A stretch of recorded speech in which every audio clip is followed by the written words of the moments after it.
niños.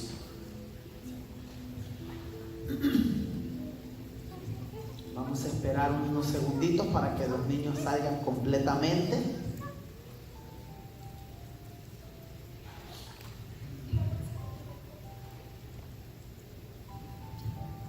Es precioso estar en la presencia del Señor, adorando, exaltando su nombre, y más cuando hay un pueblo que, pues como seres humanos, nos cansamos, sentimos agobios, sentimos luchas y opresiones, y hay momentos que pasan toda la semana y que a veces ni tenemos fuerzas para orar, para leer la Biblia, que de hecho debe de ser un requisito para el cristiano, una vivencia. Pero yo entiendo que a muchas personas pues se les va, no leen, no estudian, no oran, y más la carga se viene. Entonces, ¿qué es lo que pasa? Venimos a la casa de Dios y sentimos cargas tremendas en nuestra vida. Pero Dios es bueno y conoce nuestros corazones, y por ende nos da un refrigerio con su presencia. Antes de comenzar mi predicación, quiero presentarles un video, porque para el día de hoy yo quisiera que pongan mucha atención como jóvenes, que son todos los que están aquí. Yo comencé una serie respecto a temas de importancia para la iglesia. Entre ellos comenzamos con lo que era la santidad como una base o una plataforma para poder llevar a cabo nuestra vida. Santidad como una plataforma. Entonces de allí pasamos y Dios inquietó en mi corazón: háblale a los jóvenes, que jóvenes no se escapan ustedes por el hecho de estar casado. Esto no indica que usted dejó de ser joven, usted aún es joven, ¿me entiende? Aún yo a mis 37 años de edad, ya estoy por cumplirlos, aún yo estoy catalogado en la lista de los jóvenes. Para el judío en el pueblo de Israel se le decía niños a los que tenían de 1 a 18 años, son niños. De 18 a 40 se le llamaba jóvenes, de 18 a 40 años. Y de 40 en lo adelante hasta su muerte, pues ya eran lo que conocemos como los adultos o ancianos. Entonces, por eso digo que esta prédica, a pesar de que tenemos un par de jóvenes, aún los cuales les doy la bienvenida a los que nos acompañan, qué bueno que están aquí una vez más, también es para los que están casados, porque a veces perdemos el sentido de juventud por el hecho de decir: no, ya soy señor, como me dice el Señor, donde quiera que voy, ya tengo una niña, un niño y ya soy padre. No, seguimos siendo jóvenes adultos, se les conoce, jóvenes adultos. Ahora, ¿de qué estuvimos hablando? ¿Cuál es mi inquietud en el corazón o la inquietud del Espíritu de Dios transponiéndola en mi corazón para que la transmita a usted? La santidad, hermano, la santidad. Y estuvimos hablando acerca de la conducta, de cómo debe de hablar un joven, cómo debe conducirse, etcétera, que vamos a adentrarnos en unos momentos nuevamente en aquella cita que les di el día que tuvimos el servicio acá al lado, que hace más o menos como 3 domingos, ¿verdad? Algo así. Entonces yo quiero presentarles un video que ya miraron algunos, pero lo van a volver a ver, los que ya lo miraron, y los que no, pues miren, observen cómo está la situación y cómo el enemigo está usando herramientas contra la vida del cristiano. Y en lo que usted va a ver en la pantalla no solamente está el pequeñito, sino también los jóvenes y aún los adultos como parejas casadas. Así es que, hermanos, si están listos, adelante. Santidad, recuerden, santidad, jóvenes.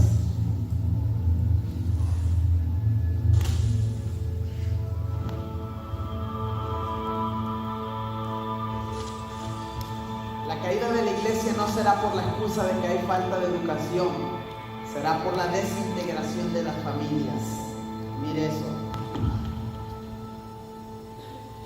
Hey, you doing your homework?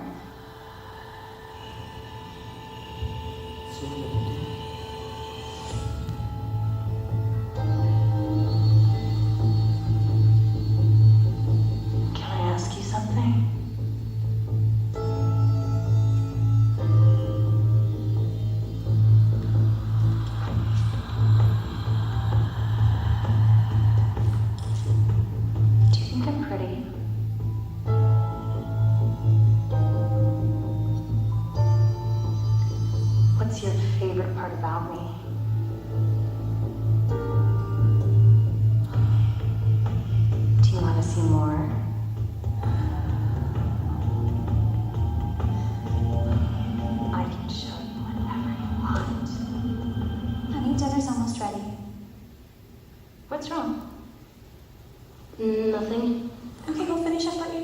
on that stairs.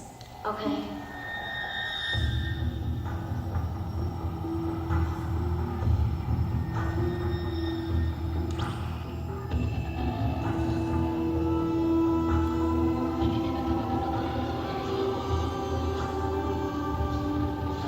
¿Qué es lo que estás viendo?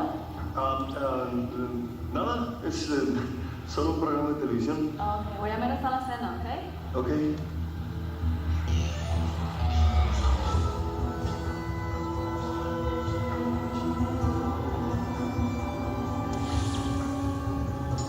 Hannah, tulungan mo ako maghain sa hapagkainan, ha? Opo. Felipe, la cena está lista. Come on, it's dinner time.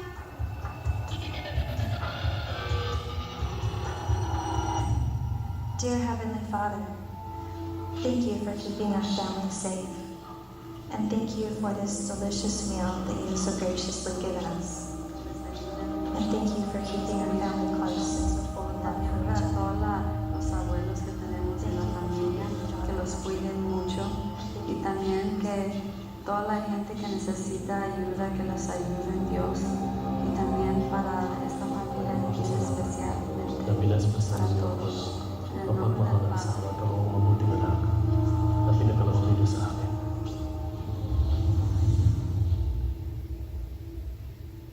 De los 7 billones de personas en el planeta, 2.2 billones están en línea. Hay 247 billones de correos electrónicos y 5 billones de textos enviados diariamente. En el 2010, la persona promedio pasó más de 18 horas por semana en línea. El 40% de los niños en los Estados Unidos están en línea. Y el Internet es más popular que la tele. Diariamente 2.5 billones de correos electrónicos pornográficos circulan y 47% de los niños reciben correo pornográfico no deseado. Las estadísticas muestran que la edad promedio de ver pornografía por primera vez es 9 años. El 90% de los niños entre 8 y 16 años ya han visto alguna pornografía. El 77% de los adolescentes antes de la edad de 18 años la han visto en el Internet. Y el 80% de 15 a 17 años han sido expuestos a pornografía fuerte. De hecho, la industria para adultos dice que de 20 a 30% de su audiencia son niños. Más de 1 millón de sitios pornográficos están a solo un clic de distancia. La mitad de las familias cristianas reportan que la pornografía es un gran problema que incrementa infidelidad matrimonial por más de 300%. Aún así, el 67% de los hombres y el 49% de las mujeres piensan que la pornografía es aceptable. La mitad de todas las personas que tuvieron interacción sexual por Internet perdieron el interés en el sexo matrimonial. De acuerdo a la Academia Americana de Abogados, el 68% de todos los divorcios se debieron a que uno de los dos conoció a un nuevo amante en el Internet. Muchos pastores acuerdan que la adicción a la pornografía es lo más dañino para su congregación. Aún así, en una encuesta conducida en el 2002, el 30% de todos los pastores han visto porno en el Internet en los últimos 30 días, y más de la mitad de ellos lo han hecho en el último año. De acuerdo a una encuesta conducida en agosto del 2010, el 20% de las mujeres sufren de adicción a la pornografía. Pero hay salida. Hay lugares dedicados a restaurar familias quebrantadas y a educar a los padres.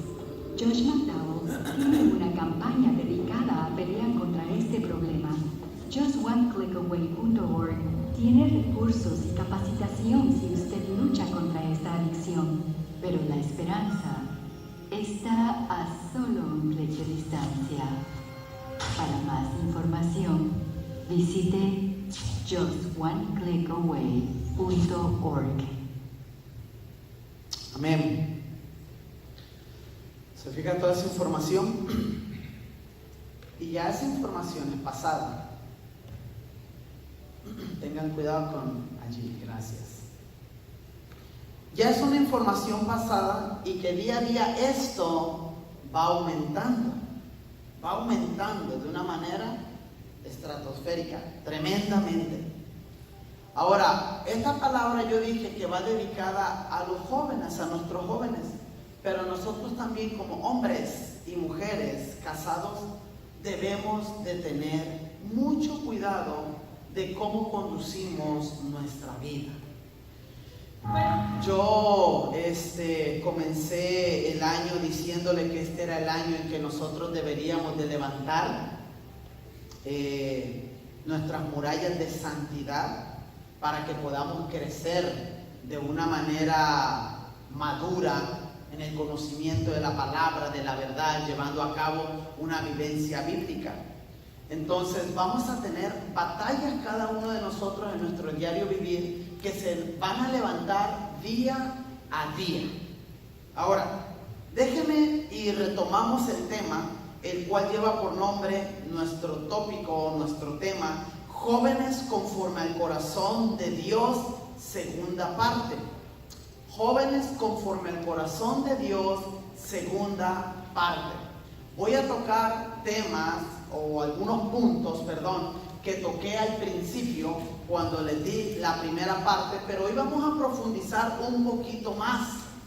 Y hoy más que nunca, jóvenes, la palabra que he venido mencionando mucho es, hoy es el día en que nosotros debemos de decidirnos, de tomar decisiones. Es el día en que nosotros decidimos o ser o no ser.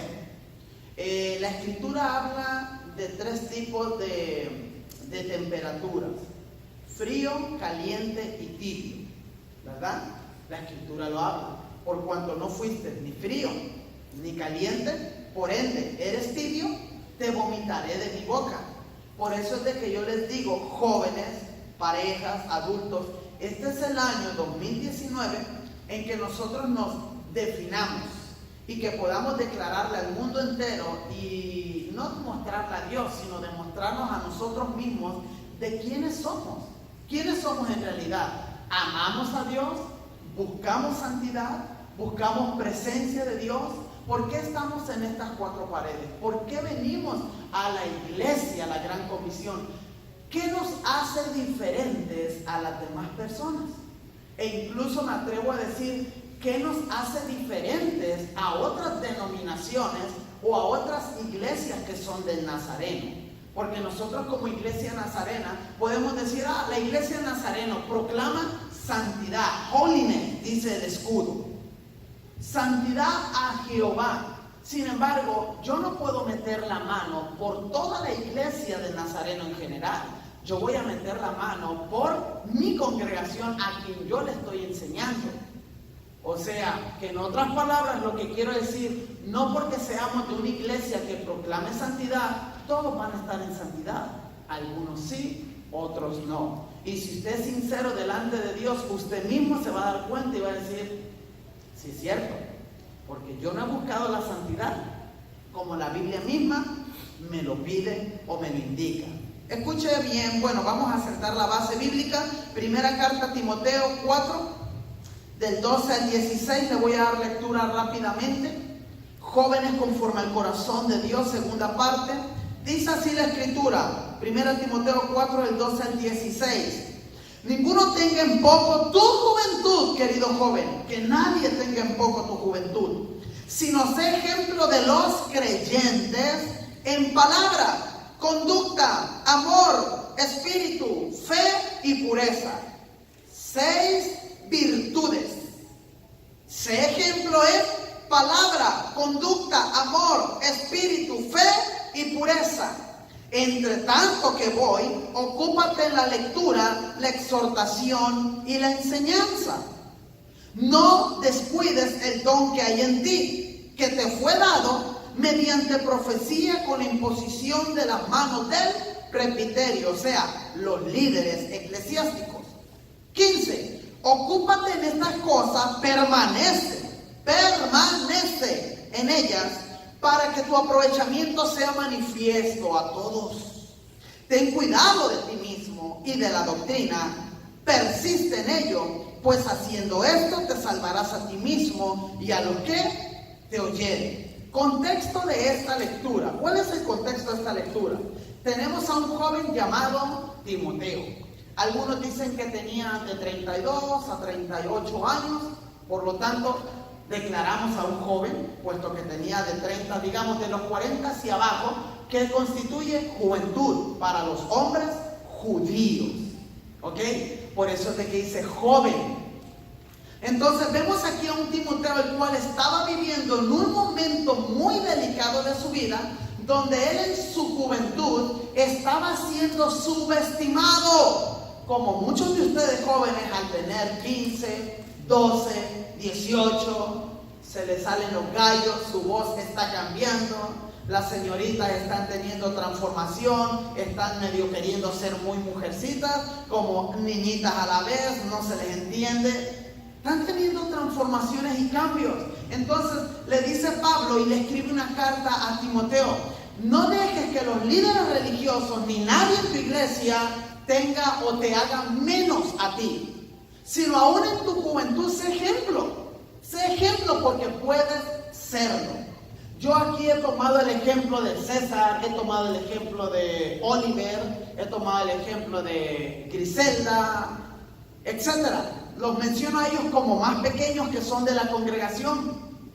Y yo a ellos los he tomado por ejemplo diciendo, no por el hecho de que ellos sean unos jovencitos, ellos no pueden madurar, ellos no pueden ser ejemplos. Sí, la Biblia habla de que sí se puede dar el ejemplo independientemente de tu edad. Claro, entendiendo cuando ya tienen uso de razón, ya se pueden comportar por la palabra, por el Espíritu, tienen la capacidad de ser guiados a lo que la Biblia dice que podemos hacer. Tenemos un niño Samuel, tenemos jovencitos y aún niños en la Biblia que nos indican que Dios ya los iba entrenando. Y digamos, en el caso de Samuel, Samuel se relacionaba con un sumo sacerdote, con un sacerdote que era Elí. Oiga, Elí, de los grandes.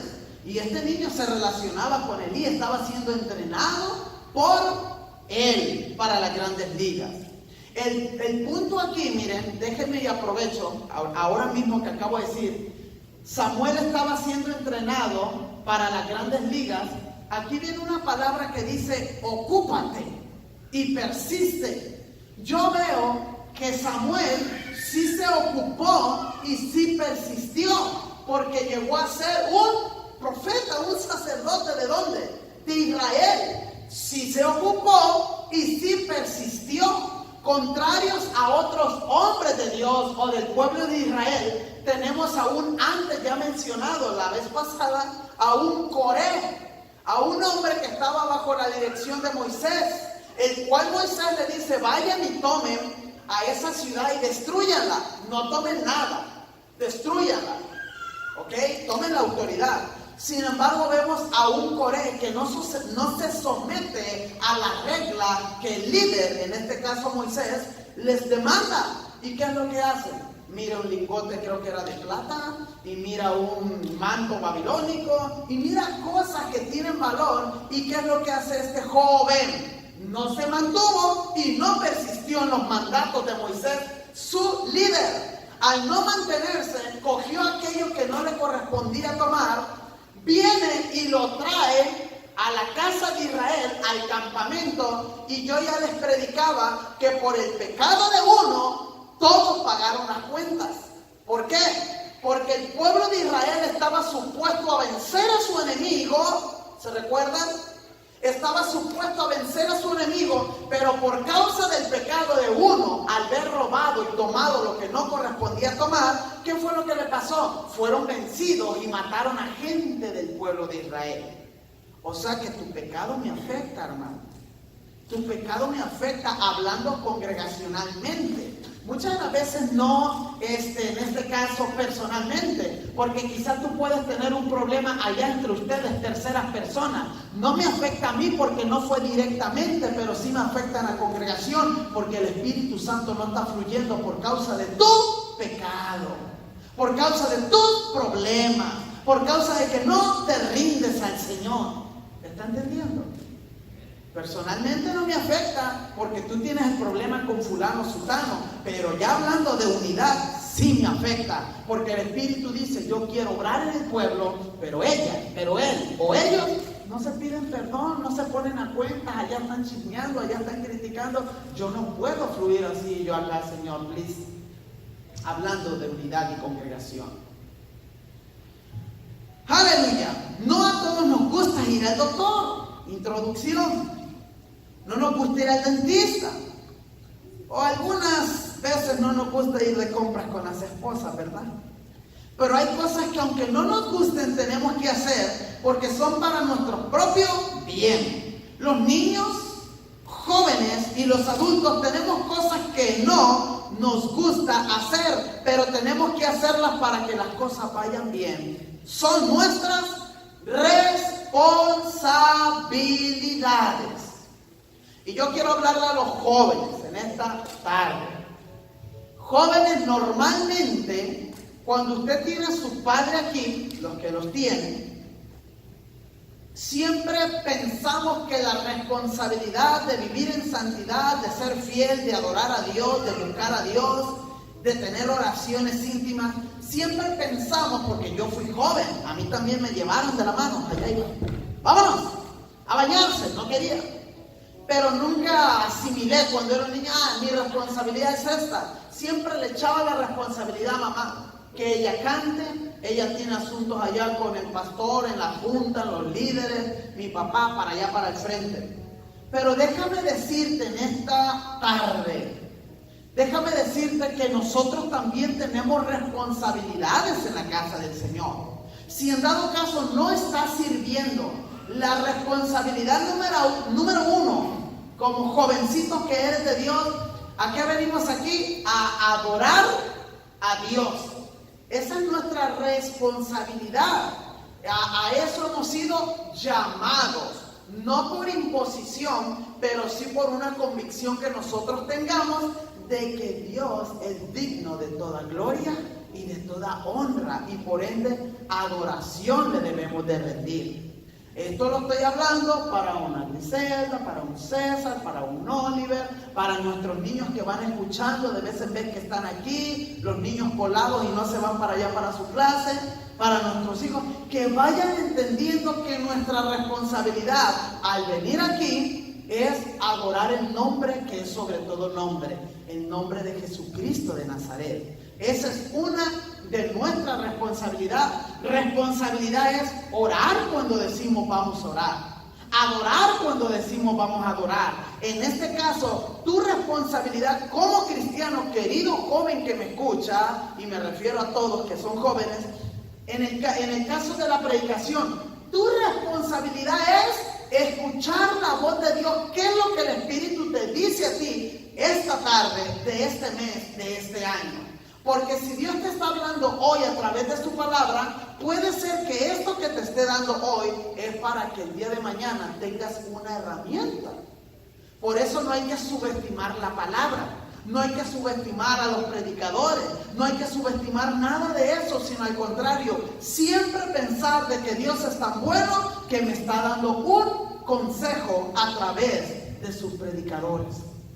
Porque llegamos a tanta prédica, tras estudio, tras vigilar, ya me aburrió.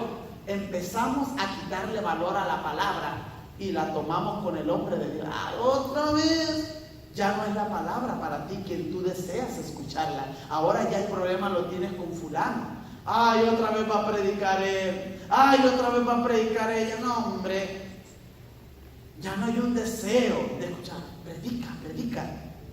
Quiero algo nuevo, quiero algo fresco, quiero que me hable del Espíritu de Dios, estoy necesitado. Bueno, pues de eso quiero hablarle. No les quiero hablar ahora de la responsabilidad del niño ni del adulto, sino del joven. La responsabilidad del joven cristiano.